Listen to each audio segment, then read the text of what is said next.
Stand up.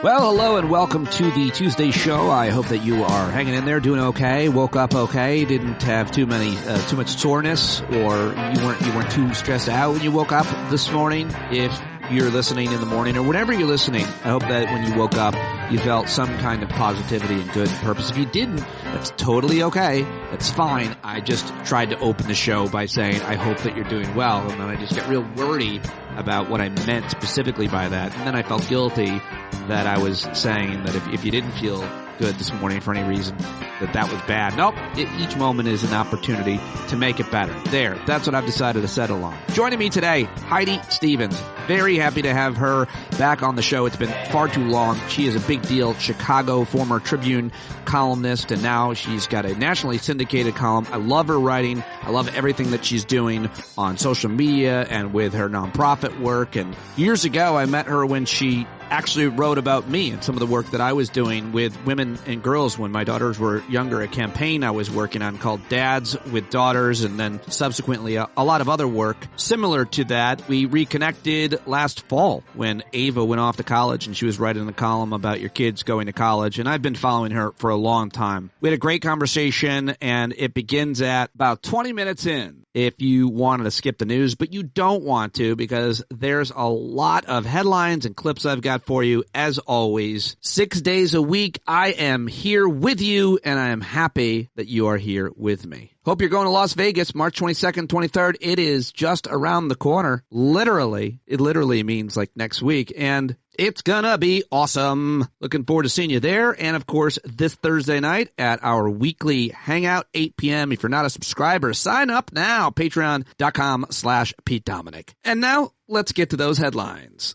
First of all, Israeli Prime Minister Benjamin Netanyahu said that he intends to press ahead with invasion of the city of Rafah on the southern border of Gaza Strip in defiance of the United States President Joe Biden, who has warned such an offensive would be a red line. Scranton Joe does not like Benjamin Netanyahu at all, and he's increasingly frustrated with him. President Biden told NBC yesterday that he opposed an escalation of the conflict into Rafah, said he could not accept 30,000 more Palestinians dead. We are going to see what happens with this standoff between Israeli leadership and the Biden administration. The president apparently is considering conditioning military aid to Israel if the country moves forward with this large-scale invasion of Rafah. And other news, I loved this headline. Peter Navarro ordered to prison on March 19th. We should celebrate. Former White House aide and professional asshole Peter Navarro has been ordered to report to a Miami prison on March 19th to begin serving a 4-month sentence for defying a subpoena from the January 6th Select Committee. Navarro, who has embarrassed himself for months now, is using a federal appeals court to stay the sentence while he attempts to overturn his conviction, faces the prospect of becoming the first top advisor to Donald Trump to serve jail time for an offense related to the effort to subvert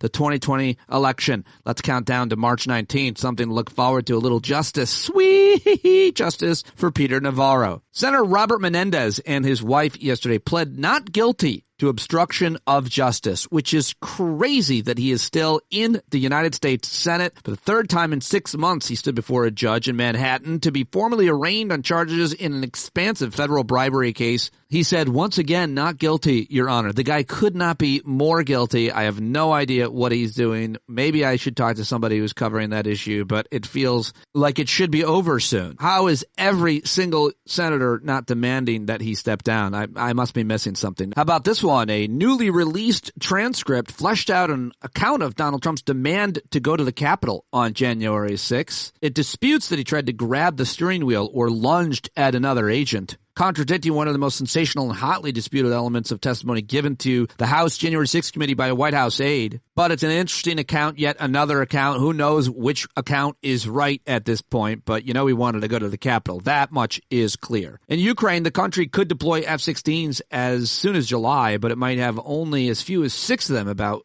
45 pledged from other countries. The Secretary of Housing and Urban Development, Marcia Fudge, said she would resign next month. The first person cabinet secretary of Biden's administration, I think, to do that, a rare departure from the Biden White House cabinet, said after years of decades of public service, she's retiring and returning to Ohio. Deteriorating conditions in Haiti. The U.S. military said Sunday that it had flown in forces to beef up security at the U.S. Embassy in Haiti and allow non-essential personnel to leave. Crazy situation, what's happening there. I thought this was interesting. Virginia has decided to end legacy admissions at public universities. The governor there, Glenn Youngkin, signed a bill on Friday banning the practice that gives applicants with family ties to alumni a boost. I agree with that.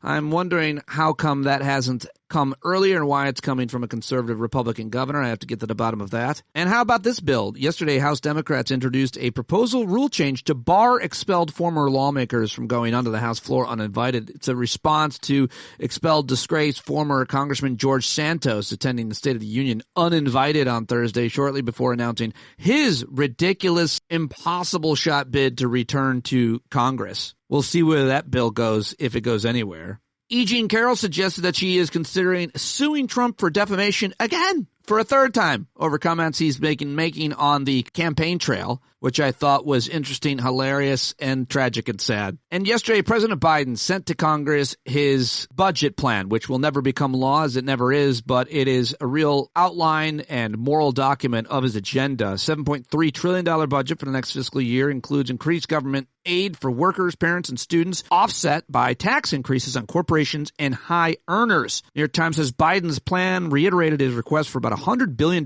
for border security and aid to Israel and Ukraine, but it stands almost no chance, of course, of becoming law, given that Republicans control the House. But like I said, the document serves as a draft of Biden's policy platform as he campaigns for re-election in November. It includes principles such as cutting taxes for people earning less than $400,000 and covering the cost by raising taxes on corporations that are intended to draw a distinction with the presumptive Republican opponent, Donald Trump. I'm sure we'll be learning more about that and reading more about that and talking more about it in the coming days. We'll see how it plays out on the campaign. Two big scoops for CNN yesterday. First of all, this one is crazy. It's out of CNN Jim Sciutto's new book. An excerpt says that the former president, Donald Trump, the disgraced former president, his jaw-dropping praise for Nazi leader Adolf Hitler was revealed in new reporting via Trump Chief of Staff John Kelly in this new book. Trump, of course, been taking flack from everybody and others for months over his use of language that is clearly linked to and similar to Adolf Hitler and other Nazi and fascist figures, particularly his use of the terms vermin and poisoning the blood of our country. He's also, of course, been alleged to have a fascination with Hitler, including reading Nazi speeches in his bed. But this new scoop says that John Kelly, Trump's former chief of staff, related stunning conversations he had with Trump about Hitler, spurred by Trump's most recent meeting with Hungarian strongman Viktor Orban. According to comments Kelly made for Jim Sciutto's book, The Return of Great Powers, that comes out this week, Trump started by saying Hitler did some good things. And he went from there. He said, well, but Hitler did some good things. And I said, John Kelly,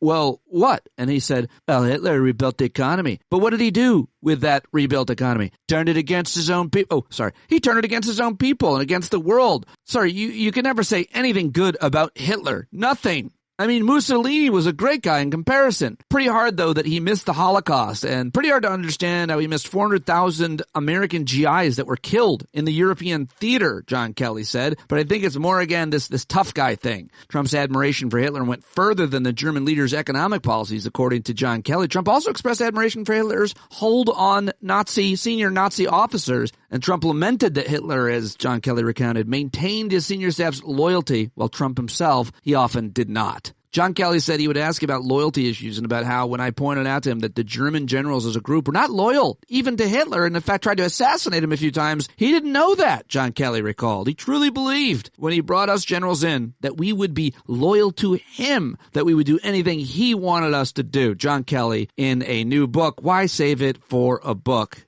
But still riveting and very important information that probably won't even dent or make a scratch on the cult following that Trump has, seeing as that there's a lot of crossover with neo-Nazis and fascist types in America right now. They kind of admire Hitler as well, is my guess. All right, those are your headlines. Let's get to some sound, and sticking with CNN, which got another big scoop yesterday. This one is having to do with the story and the criminal case that has unfolded for the disgraced former president and the classified documents. Longtime Mar-a-Lago employee who's central witness in the investigation into the disgraced former president's handling of classified documents is now speaking publicly because he believes that voters should hear the truth about his former boss and the case before the election. His name is Brian Butler, and he was referenced as Trump employee number 5 in the classified documents indictment brought by special counsel Jack Smith. And he sat down with CNN's Caitlin Collins in an exclusive interview, said that he doesn't believe the criminal case against Trump is a witch hunt, as the former president has claimed.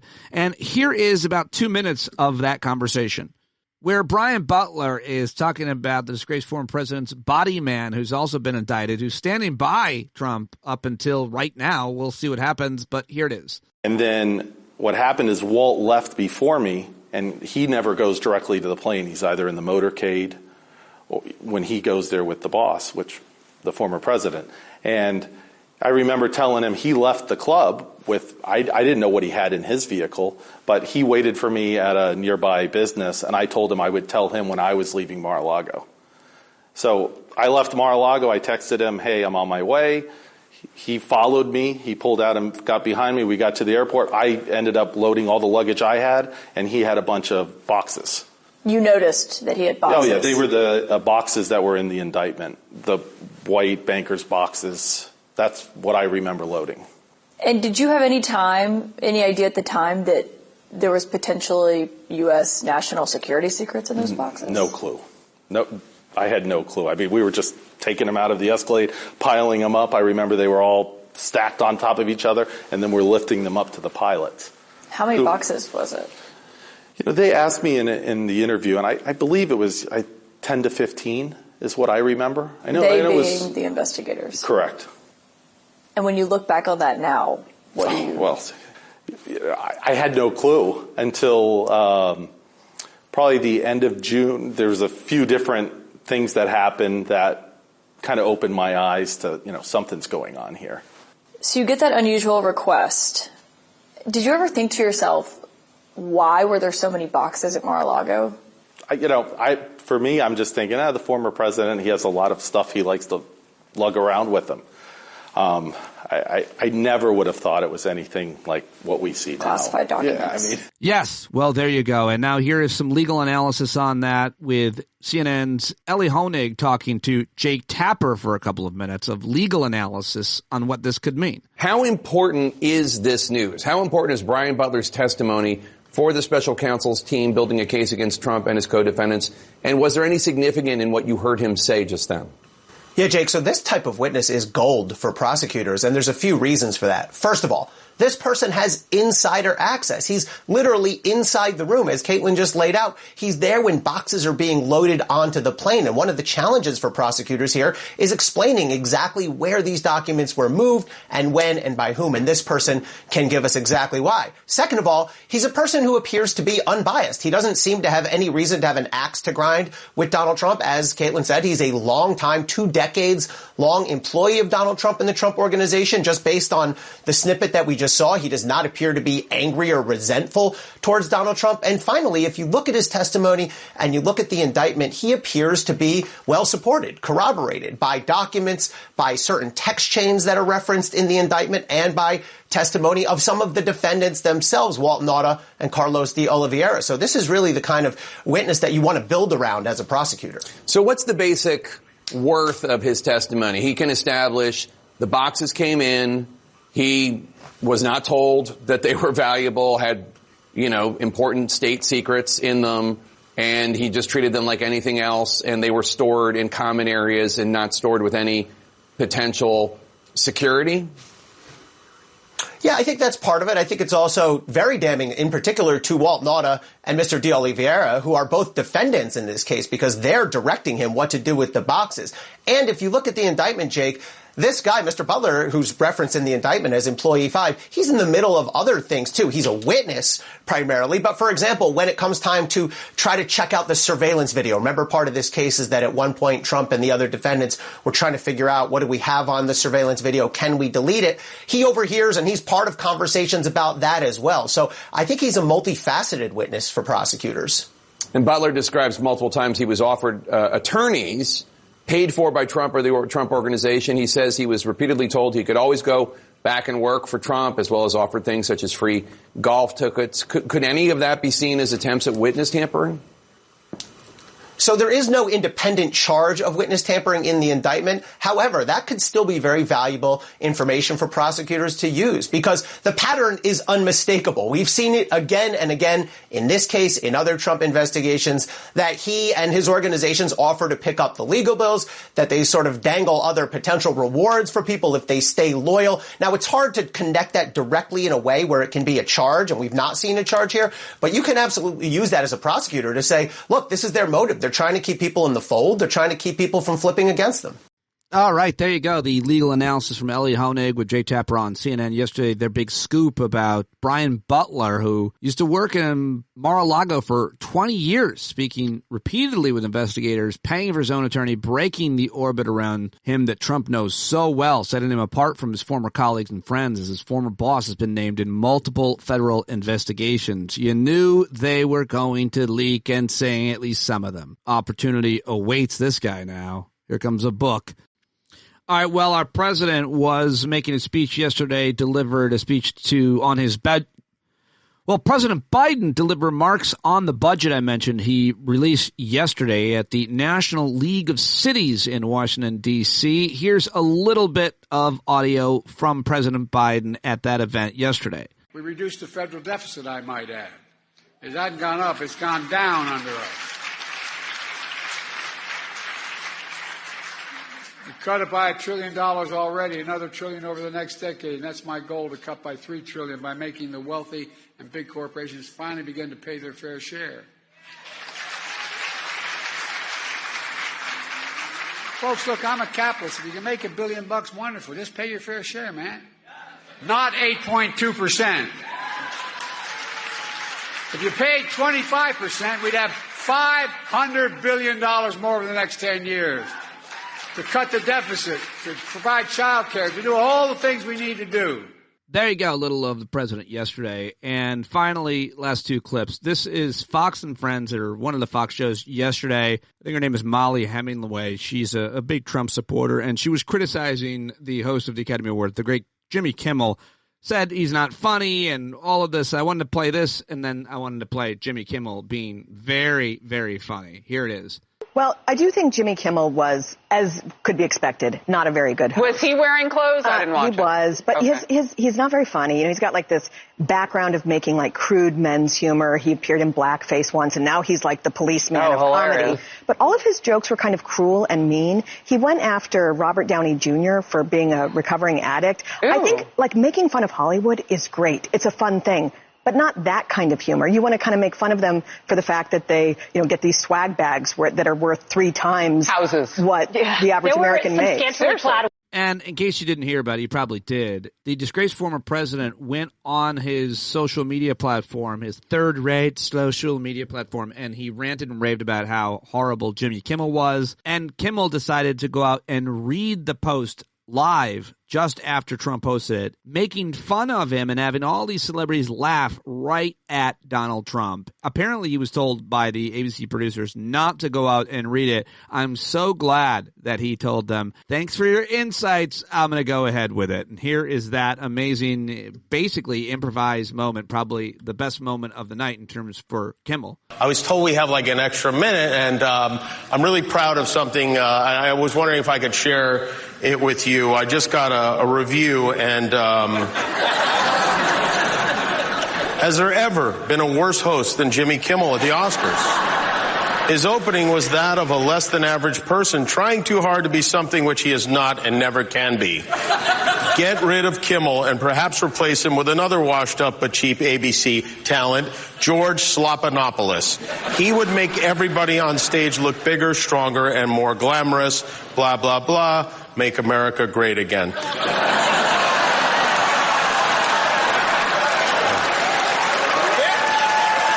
now, see if you can guess which former president just posted that on Truth. Anyone? No? Well, thank you, President Trump. Thank you for watching. I'm surprised you're still, isn't it past your jail time?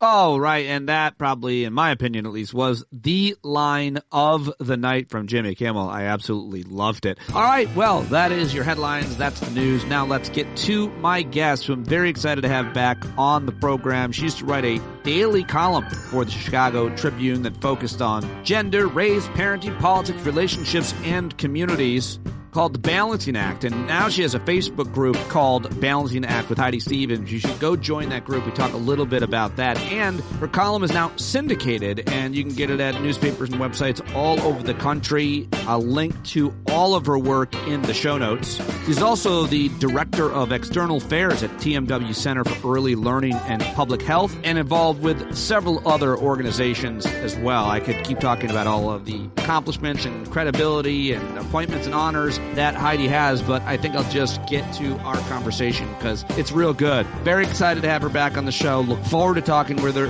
again. I hope you enjoyed this conversation about parenting and life and the state of the world. I thought it was real good. A couple of little internet blurps and blips, including right here at the top, but I think you could hear pretty much everything she's saying. Sorry about that. I tried to get rid of them as best as I could in the edit, but I think this conversation accomplishes a lot. I hope you like it. Let's do it with Heidi Stevens. There she is, Chicago's own Heidi Stevens, one of my all-time favorite columnists. I'm so glad to be talking to you. Thank you for agreeing to talk to me and let me press record, Heidi. Great to see you. Oh my gosh, great to see you. Thanks for asking me to be here. Of course. I'm a big fan, obviously, of all of your writing, your work, your everything. And I wanted to talk with you a little bit about some of your recent columns, obviously. But can we just start with you talking about how you come to your work and your columns? You know, if people aren't familiar with you, what do you generally kind of write about? How do you describe it? Yeah, no, that's such a good question. And I used to write a column 5 days a week, so the answer would have been a little bit different if we had talked back when I was in the newsroom full time. But I left the Chicago Tribune in 2021, and now I write a column once a week, which in some ways feels like, oh, then you get to be a little more contemplative and picky and choosy about what you tackle. But life just is swirling around us at such a pace that makes your head spin. And I think what I try to do with the column is, as this cloud of news and trends and fear-mongering and insanity is swirling above us, I try to kind of reach up and grab one thing that feels like I don't want that one to pass over us without a little more examination. And I think we can do that together. I think we can look at this topic or this moment or this emotion with a little more care and thought. And that's what I try to do with the columns. And so some weeks they're about something that's in the news. It might be about book banning or criminalizing IVF. It might be about Taylor Swift, whether she's going to show up at the Super Bowl or not. It might be, I've talked to you about what I just observe in parents around me going through as their kids are about to leave for college, sometimes for the first time or sometimes for the third time. And it doesn't get any less heartbreaking yet prideful. And so it's just something that's going on in the ether that week. And I grab it and we can talk about it together for 2 or 3 minutes or however long it takes someone to read a newspaper column. I think one of the things that makes you great, I guess, is I always like what you're writing about. I feel like you have your finger on the pulse of culture and society, of a certain demographic of people, for sure, that are paying attention to certain issues, including, as you just said, about parenting. You also write a lot about women and girls. What is your fascination with gender and parenting? Where do you come down on it? You have sons, too, right? Yeah, I have a son. Yep. I have a son who's a freshman in high school and my daughter's a senior in high school. And I think, I am blown away by the wisdom and humor and strength of the teenage girls I know. I think, and the women I know, I think often in the media, there's this sort of hand-wringing tragedy halo around a lot of the way we talk about girls and young women and middle-aged women and menopausal women and all the types of women. And I just don't know that a lot of it is incredibly useful and instructive and important. It doesn't paint the whole picture to me, which is that, can I swear? Yeah. Oh, okay. Girls are fucking awesome and fearless and joyful and funny in so many ways. And sometimes I just want to kind of throw that one in there too in the conversation, right? Not that we shouldn't be talking about the other stuff, but like, let's also talk about this stuff. So that's some of it. I try to make that kind of a lot of it. And then I also think a lot of what I write about, whether it's parenting or, like I said, book bans or whatever, is just, I think our role as grownups, parents and grownups in general, should be like just trying to minimize how much our kids have to unlearn when they leave our houses, right? And how much they have to be unscrewed up by what we did or didn't do for them. And so that's a lens I look through. I think of an image about when thinking about that. I think of, just in my mind, I think of wires.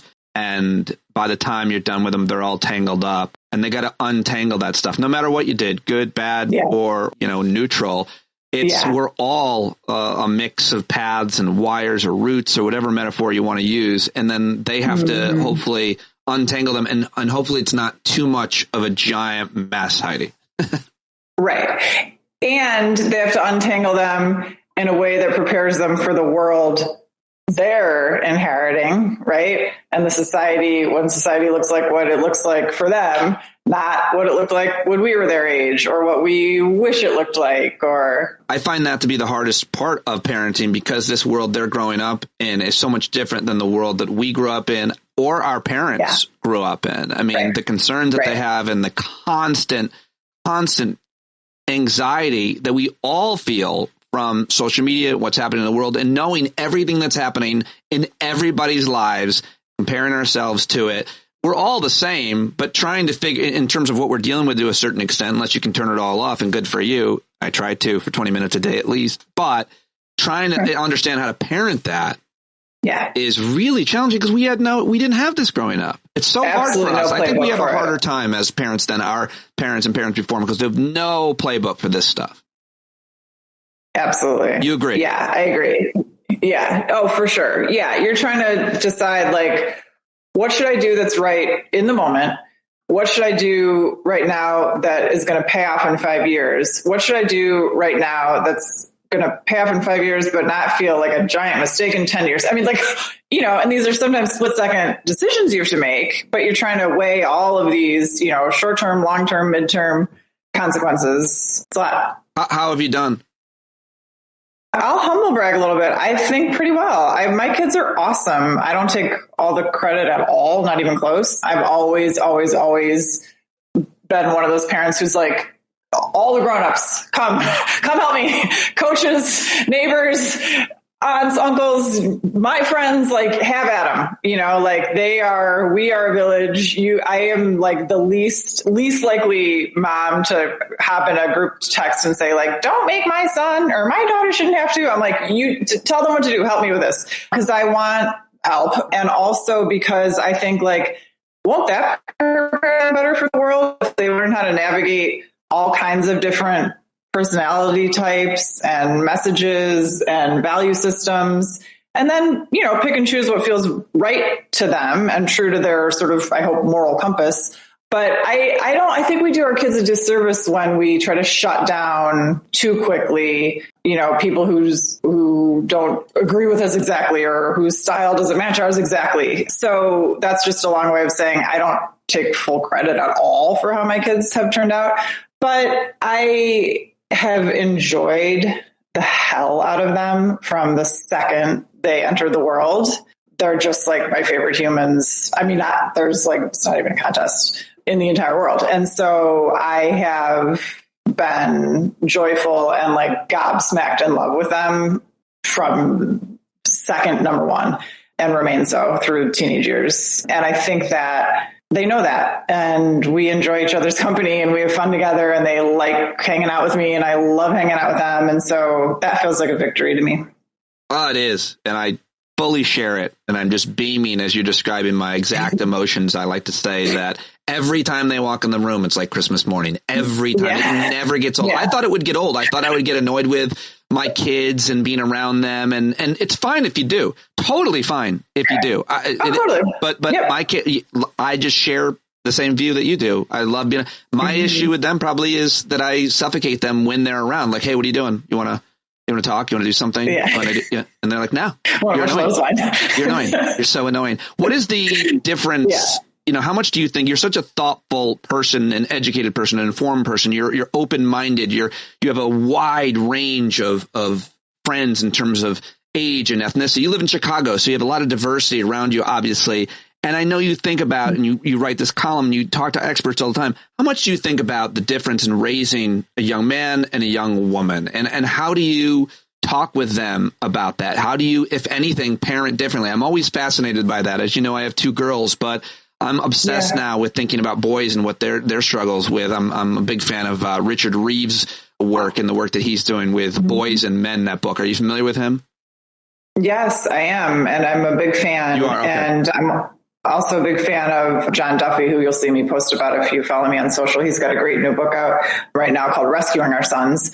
I think, in large part, boys and girls need the exact same things. I think I don't think we give boys enough credit for how emotionally, I don't want to say fragile they are, but their hearts break, right? They have hearts that break, just like girls do, just like all humans do. And I don't know that we've done a very good job setting up a society that recognizes that or tells parents how to keep that in mind always from day one. It's okay if they cry. It's okay if they have emotions that we see clearly. I think girls can a little bit more easily find a support system in friendships, especially. And I think that carries through to adulthood too. It's a little bit easier, I think, for women to find, book club and yoga club and travel club and, all the clubs and wine Wednesdays with the girls from work. And then, Thursday happy hour with it. Speaking a little bit for myself, but also the women I know. And I think that when you're parenting a boy versus a girl, it's important to remember that he might not have as many outlets to go to and say, I'm really scared about X, Y, and Z, or I'm really worried that this is never going to happen for me, or it hurt my feelings that so-and-so said this. There's not a ton of places they can go and say that and feel like that's not going to be used against them later, or they're not going to get made fun of for it, or whatever the thing is. And so that's one thing I do think helps to be a little more intentional about when you're parenting a boy is give them space to just kind of cry if they have to, or be sad or be scared, and our daughters, I think typically, and of course there's exceptions, typically have a few other spaces they can do that in. They might be doing yoga with a friend, or they have a friend group, they get coffee on a Saturday morning and kind of have those conversations that sometimes I think are harder for boys to have. Do you think, I've heard, this has surprised me because I have daughters, so a lot of things surprised me my whole time bringing them up. But one thing that was kind of recent was, and this is obviously a generalization, but that girls often have fewer friends, but better quality relationships. They talk, as they say, as you said, they share more things. But boys have more friends, but they don't talk as much. They're not as deep. I mean, it certainly was true of me. I had a core group of 6 and another group of 10. I was on the lacrosse team. I was on the soccer team. I skied. So depending on who did those things. And, every year I get together with 19 of my high school friends for the last 4 years. We're still friends. And I have deep relationships with a lot of them now, but, that's the kind of guy that I am. I talk for a living. But do you think that generalization is anywhere accurate, that girls have maybe fewer but better quality friends and guys have a lot of friends but maybe not as much great, thoughtful communication or something? I think that's true. And I think there's actually research bearing that out. And I remember reading a friendship study once that looked at, the gender complexities of friendships. And it said that, I'm going to paraphrase, this was a few years ago, but female friendships tend to revolve around emotions and how are your kids doing and how's your spouse doing and is your mom still sick and how do you feel about it? Oh my gosh, are you still doing the, health plan that you started and all the things? And men's friendships revolve around a little more transactional stuff. Can I borrow your chainsaw? First, something that's I got 10 guys I can call to borrow a chainsaw, but I don't know if I can talk to any of them about my divorce. You know what I'm saying? Yes, I do. Yeah. And then the guy comes over to borrow the chainsaw and he's like, hey man, I've been having trouble. Oh, what's going on? I can't get this tree out. He bails at the last second. Right. Exactly. Exactly. Yeah, no, anybody with a pickup truck? And we're like, okay. And so then last night, for the 17th time that my husband and I were talking about blah, blah, and the fronts are like, of course, no, I think it's actually the 18th time. I've been following. Right. Exactly. So what is, before I don't want to ever leave the conversation of parenting. I appreciate the Dr. John Duffy suggests. I wasn't familiar with his work. So I'll link to that and try to get him on the program. But is there a piece of, and I want to talk with you as much as possible, as much as you're willing to, about parenting and everything else that you write about and think about and talk about, and frankly, a pretty smart expert on a lot of this stuff. Is there advice that you use to parent that you think you can share? Is there one piece of advice? Because like you said, your kids are doing great. My kids are doing great. Doesn't mean they don't have struggles and all kinds of issues. But is there something that you think worked for you, a piece of advice you could share for parents where their kids are any age? I think you should try to light up when they enter the room. I think that's really easy to do when they're babies and they wake up from their nap and their little cheeks are all flushed and adorable, and toddlers, who come in and say something cute. I think it gets a little harder to do, and we forget that they would even want us to do it as they get older. When they come in and they might be like bitching about something like, how are we out of, almond milk again? My son doesn't drink almond milk, so I should have done that in my daughter voice. But anyway, I still try every time to look like I'm happy to see you. Like we're going to tackle this thing you're mad at me about, or I'm going to have to address the thing that I'm mad at you about. But like first and foremost, like I am so happy to see you. You are alive. You are walking. You are in the same space as me. Like, okay, that's our baseline. And I want my face to display that. I love that. Do you think you can do that too much? I have actually intro music and lighting when my daughter walks. Is that, am I gone? Do they pick walk-up songs? Yeah. Is that, she's like, Dad, I was just trying to see if we had any blueberries. I really don't know. Now I have to hit a home run. Oh my God. I just wanted some iced coffee. Now, let me get into some of your recent columns, which are so good. But by the way, let's plug your Facebook group. It's the only one like it that I'm in. Maybe I should be in others. And obviously I follow a lot of people on Substack and Patreon and other things, but your Facebook group Balancing Act is really good. Tell people about it and why they should join. I love it because you include all kinds of stuff from your life, and I love the comments. The people are so thoughtful. Are they from all over the country, by the way? Are they mostly Midwest? All over the country. Yeah, all over the country. It's a really thoughtful, engaged, and I think hopeful group. Yes. I think it tends to be people who actually think we can affect some positive change in the world and just want to kind of know how, and be around other people who also want to know how. So I'll find that like if I do share, something in there where there's a way to help, if it's, here's where I can donate coats to migrant families, or here's a GoFundMe that's worthy of your money if you've got a little extra. Those things get jumped on quickly. So it's an active, hopeful group. So I started it back when I was at the Chicago Tribune full time, and I wrote a column 5 days a week. One day a week, I would do a Facebook Live from the newsroom for 15 minutes with a different guest, just me and a person in conversation. It might be an author, it might be somebody else who works in the newsroom, it might be someone in the news. And we would chat for 15 minutes. So the easiest way to kind of stream those was from my own Facebook group page. So that's why I started it. And then it just became a place to post all my columns or post other stuff that I thought people would enjoy reading. And it took off. I mean, pretty quickly I had like 5,000 followers and then 10,000 followers. I don't know. I think we're up to 13,000 something, which is great because I don't even work there anymore. 13.2. There you go. Like I posted, that dad wrote that lovely kind of open letter to Caitlin Clark in the Star Tribune a couple weeks ago, just on what watching her with his daughters has meant to both him and his daughters. He's the son of Sri Lankan immigrants and didn't grow up playing basketball. He was 5'4" and like then had daughters and was like, they paint my nails, but that's not like the exact kind of bonding and imparting life lesson stuff I want to be doing with them all the time. And like, it was real thoughtful and contemplative. And I posted it because I thought people would want to read it. And like, everybody shares it in comments and they start sharing their own experiences with their dads. And it's just lovely. So it's a really positive group.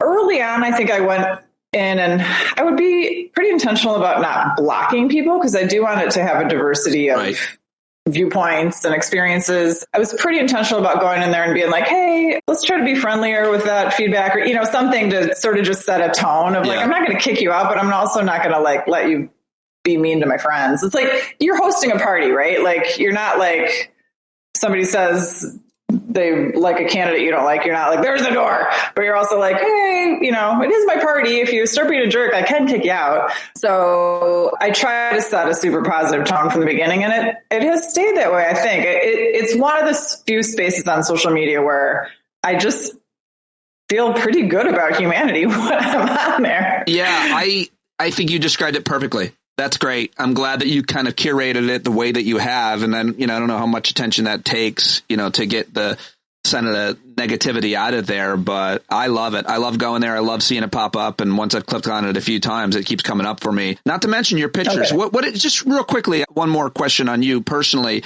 What is your relationship to exercise and it to you? Because you are a serious runner and you have been for a long time, but I feel like, I don't know, did you have some injury or something? And as we are getting older, the things that we love to do the most, sometimes we get an impingement here or there. We can't do it for a week, a month, or a year, or at all with running. A lot of people age out of that, obviously, and that gets real depressing. But what is your relationship with exercise? Because I feel like you are out there, regardless of the weather, in the snow, in the rain. Heidi Stevens is running. Yeah, I post morning run photos often of Lake Michigan, which is where I try to run most mornings and see the sunrise over the lake. It's like just such a great way to frame the day for me. So my relationship to running specifically is that I didn't think I could ever do it again. I had meningitis in 2011 and it damaged my heart. And I thought, now I have a damaged heart, so I don't think people with damaged hearts get to run. And I was wrong. I was able to ease back into jogging and, you know, do the occasional like 5K. And that felt good to me. Like, okay, I can do a 5K. That's really all I want. Then I got COVID in 2020 before vaccines, like when getting COVID was terrifying, which isn't to say it's not terrifying now, but pre-vaccine, I got COVID. I was hospitalized. It damaged my heart. I had, you know, all the COVID marker tests on and they're like, okay, this one came back as elevated troponin, which means the COVID reached and damaged your heart. I'm like, ugh, not again. So then I really thought my running days were over, but they weren't. I went to a cardiologist, I don't know, however many, 6 months later or something, and they cleared me to start running again. So I did and eased back into it again. And last October 2023, I ran the Chicago Marathon. That's right. So I loved it. It was so much fun. I love this city so freaking much. It was a giant party. I really wanted to run it faster than Al Gore. And I went on NPR and said I was going to run it faster than Al Gore. And then I did not. But I also stopped and hugged like a gazillion people because I was so happy to see all these people I knew and people I didn't know. And so I think he did it in like 4:58 and I did it in 5:02. So I'm not as fast as Al Gore, but I did run a marathon and I'm proud of that because I really remember lying in hospital beds thinking I would never run again. Jesus, I can't imagine that. And what is it? Can you just describe for people who might not maybe run or even, you know, do a lot of cardio, what it does for you? Because I went to a therapist once and I mean, I can't believe I needed someone to tell me this. I knew it, but on the way out after like 3 sessions, I was talking about anxiety as a result of like losing my job at the time and so on. That was my thing. And he goes, you know, cardio is good for anxiety. I was like, huh? Is it? And I knew that, but to hear him, who was like a cognitive behavioral therapist, say that to me, I was like, all right. And ever since, I've thinking about cardio differently, getting my heart rate up and keeping it up for a certain amount of time in terms of, and it seems to be everybody I listen to and read, all the health experts and so on are always talking about that. Can you put it into your words, what it does for you in terms of your emotional state, your anxiety, stress, etc.? For sure. It must be why you run in the morning too. Yeah, I do. I like to start my day with that. I know the science that you're talking about is real and the endorphins and there's, you know, an actual chemical, you know, thing happening in your body. I also think that it just helps you feel like you can do hard things, you know, like you can set out on an activity that at the beginning of it doesn't sound all that fun. Like I probably rather in bed. But then I go do it. I'm like, I did it. And oh my God, it felt good. And now I have done that. And it's only 7 a.m. and I've already done a hard thing. And especially the marathon, and everybody doesn't have to go run a marathon, obviously, or even a 5K or whatever, or run. You could do, but for me, like every week I joined a running group. And so every Saturday was our long runs. And every Saturday you'd run a mile longer than you ran the Saturday before. And for me, because I was a rookie, first time doing this, every Saturday would be the longest I'd ever run in my life. Like I just ran 8 miles. And then the next week it's like, I just ran 9 miles. And I became a new version of myself. Every Saturday I was like, I just did something I've never done before. Like I'm not the person I was this morning. I'm a different person now. And I started realizing like I get to be a different version of myself as many different times as I want to, in as many different spaces as I want to. Like I can set my mind to that and then I can do that. And I can also love and forgive myself for all the other versions I've been, right? Like I've been not the greatest version of myself a bunch of times, and that's okay. I can forgive that version of myself and then I can start on a better one. Like, and I got all of that from running. I really did.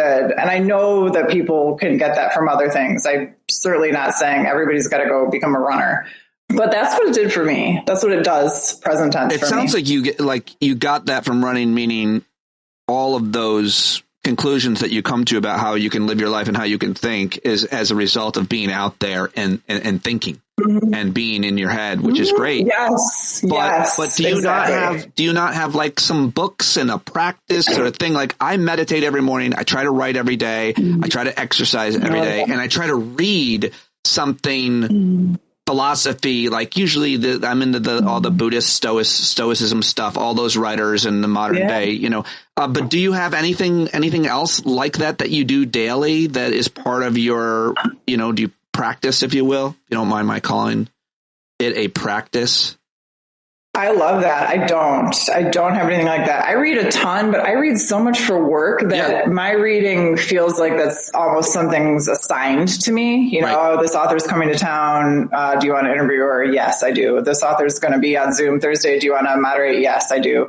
This book is in the news. You should read it and write about it. Yes, I'll do that. Like I'm reading constantly, but I wouldn't call it a practice. I would just call it like, you know, part of my homework. So it's harder for me to get into that meditative, contemplative headspace with the stuff I end up reading. I do love your approach though. Yeah, not really. You're making me think I need to do a little bit more of that. I'm gonna barrage you. Okay. With my practice, I'm going to proselytize. I do to everybody. It's just really changed because I am the same way in terms of the reading. I mean, I'm constantly reading, you know, these authors and trying to do good interviews and obviously columnists and people like yourself. And I want to get to some of your columns that I read. I realized we've been talking for a long time, but I knew it would go like this, which is awesome.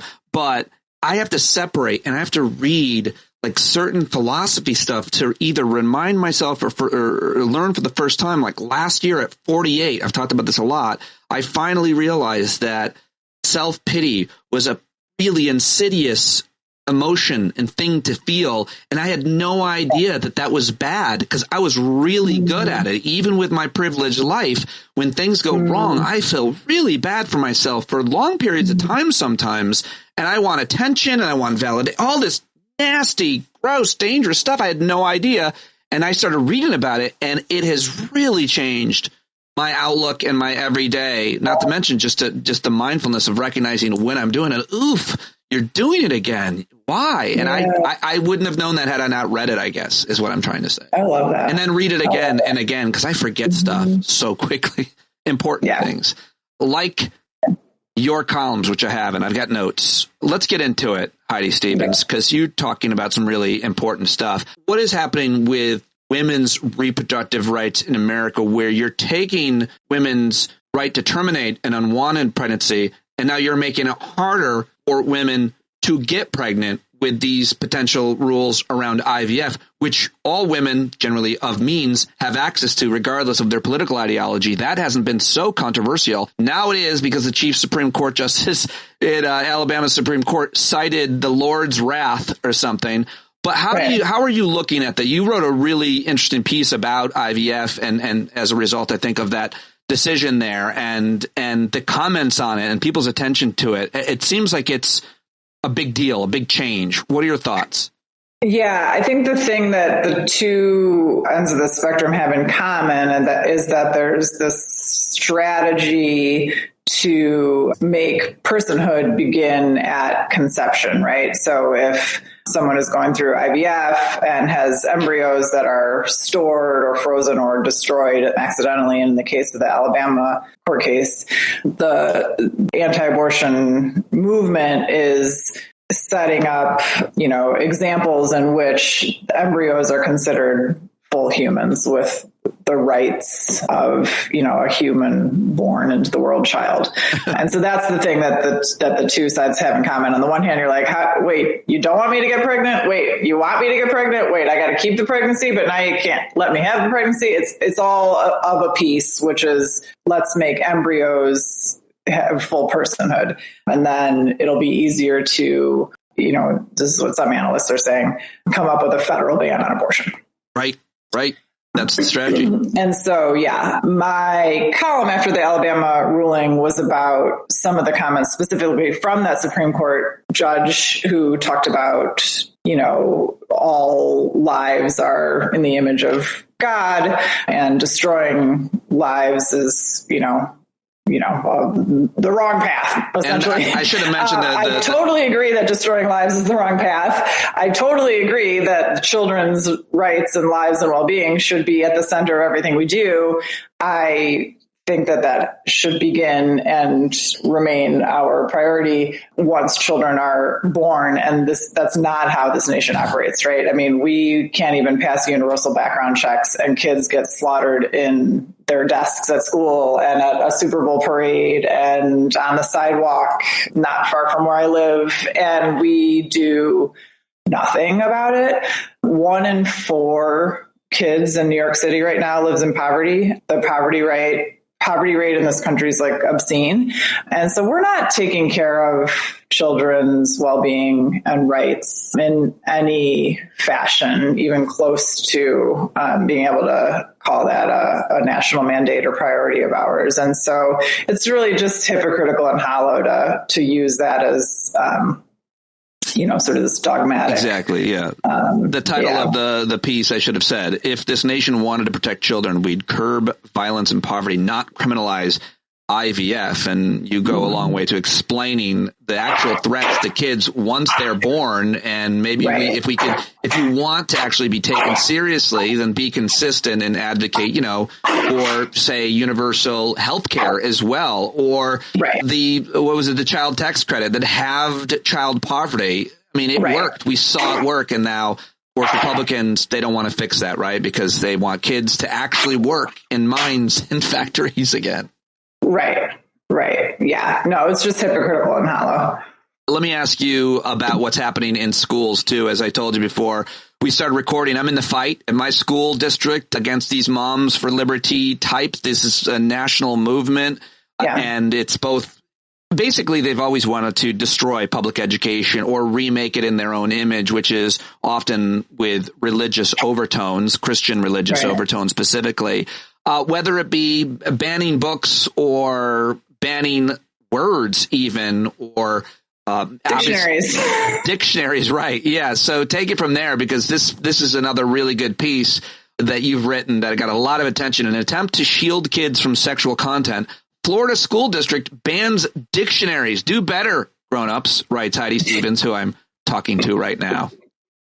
Wow. Yeah, two wackadoodle things in Florida kind of back to back. The first one was the banning dictionaries. Both of them are from this House bill that Governor DeSantis signed, I think it was last May, that basically lets a parent challenge any book that is filled with sexually explicit content. And so in one school district in Florida, they decided that dictionaries, encyclopedias, Guinness Book of World Records, all counted as containing explicit sexual content. So they yanked them off the library shelves, and now they're just sitting in storage, which, is ridiculous on a whole bunch of levels. One is like, I don't know about you, but I'd much rather have my kid look up the word intercourse in a dictionary, then Google it, or whatever they're curious about. Like, please don't put it in Google, because then you're going to go to some dark places and see stuff you can't unsee versus or the search or the magnifying glass, the search function of any single app. If you put in certain words, you're going to get on TikTok, Instagram, and other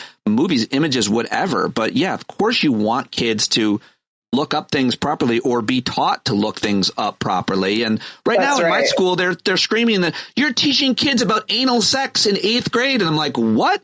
They know already. Like, what are you talking about? Before the internet, when I was a 7th grader, most of our jokes were about our butts. Like most of them.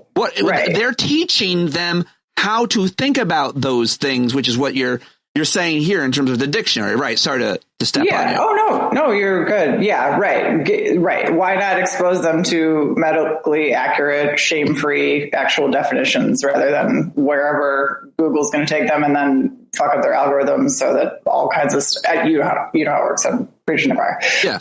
In addition to that, this goes back to what we were talking about with parenting. Like, the number of things that I don't want my kids to have to unlearn, that I don't want them to have to undo by the time they get to adulthood. This is another one, like this whole idea that a human body is so shameful that we would draw little tiny clothing onto the illustrations in a children's book, that a consensual act between two adults is so harmful that we would ban whole dictionaries and encyclopedias from you rather than have you look something up and learn a little bit more about it.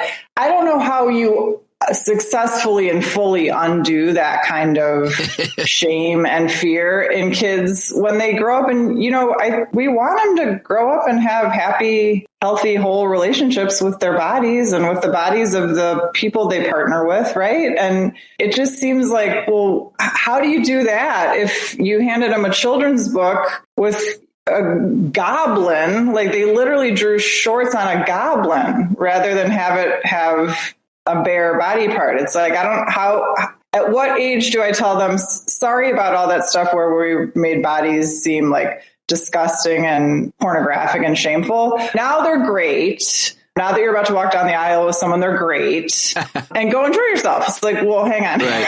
Yeah, no, you wrote a whole great... I think I missed 20 or so years of lessons I maybe was supposed to be getting. So it's all like, it just goes back to what we were saying earlier about preparing for the world they're about to enter into, the world they're inheriting, not the one you wish they were inheriting, not the one that you walked into in 1954 when you graduated college or whatever. Like, it's prep them for what they're about to walk into. I'll correct you on I'm dealing with people that are my age and our age that went through the 80s and 90s and now are acting like it's 1954, like sex is, and statistically, when you think about like unwanted pregnancies and STDs, way down, even way down, and they go way down even faster when you give kids comprehensive sex ed. I mean, every freaking study in the world shows that if you offer comprehensive sex ed, and look at other countries, right? I mean, like look at Holland or look at all the countries that do all that stuff, right? Like they have barely any STDs, barely any teen pregnancy, because from the time they're in kindergarten, they're just like, here's what this body part's called. Here's what it does. Here's what you shouldn't do with it if you want to stay safe. Like, give them the information and then let them out there works. Into just the wild. Give people information and it actually works. I will, and everybody should read that column too that you wrote. School draws clothing onto children's book illustrations after latest book ban attempt. We're not powerless to stop this madness. We aren't. And do you have any suggestion as to what we should do? Because mine is getting involved locally in your school board fight, as ugly as it can be. Yeah, getting involved locally is a great answer. And in fact, that's what I called an expert, a woman from a library association, for that last column on the drawing clothing on a kid's book illustrations. And she said essentially that, like, if you want your library to be filled with perspectives and, experiences and voices of a diverse group of authors, and not have books challenged left and right. Like, call your library and ask how they're doing. Voice your support, because when they do inevitably get hit with these challenges, they'll know, where the community stands. I don't remember, I don't have the column in front of me, but I don't remember the name of the site, but there's a site you can go to where you can see what legislation is pending or recently passed in every state around book bans. Every library, is that it? Is it every library? Yep, I think that's right. Yep. Illinois passed a law banning book bans, kind of went on the offense, which is great because, I ended up doing a panel discussion with the Secretary of State who spearheaded that legislation.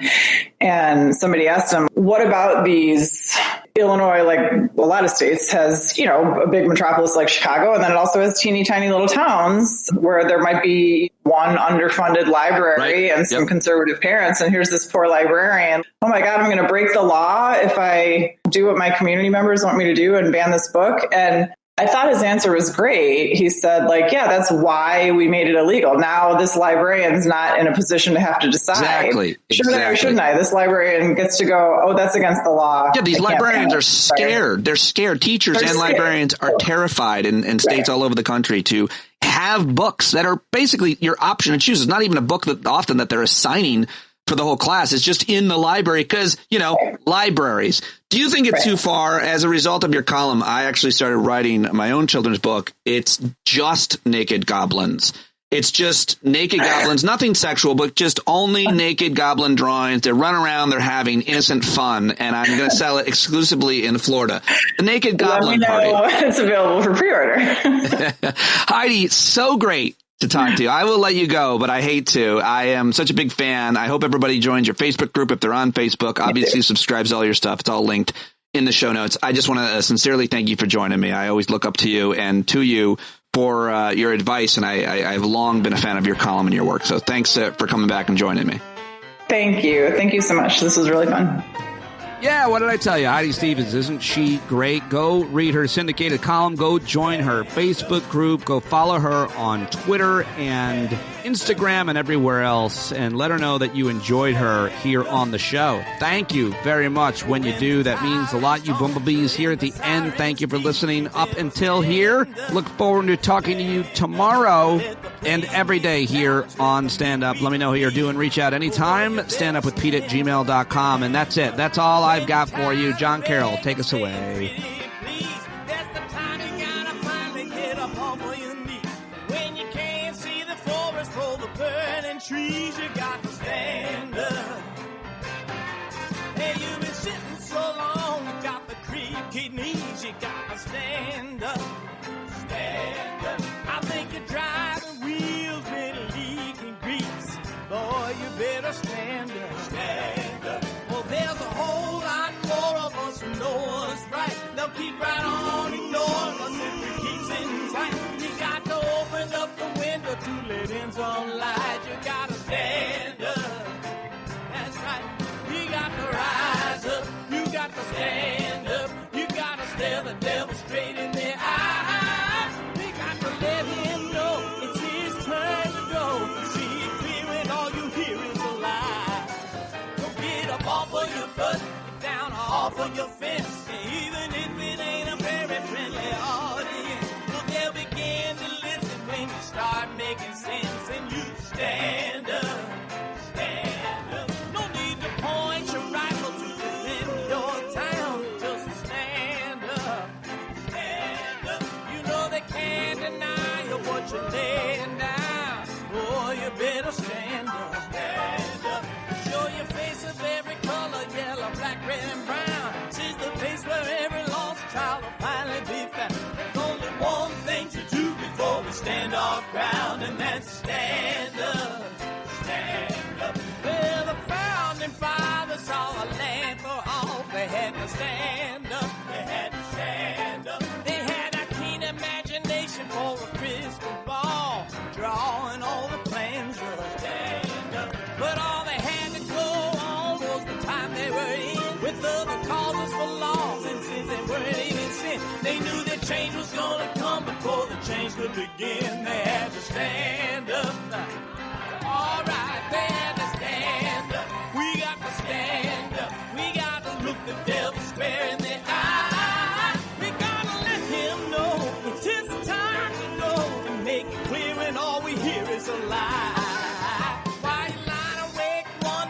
the money all went. It'll be the cost of freedom that'll go unspent. You can see him flee the scene of that experiment if you stand up. Alright, we got to speak up, we got to reach up and raise your voice in every way you know how. Don't be toes up, you got to show up. Ain't no better time to do it but now. No need to pledge allegiance to no wanton tribe. Rise up, show obedience to the voice inside, and listen well and it'll tell you not to run and hide. It says stand up, stand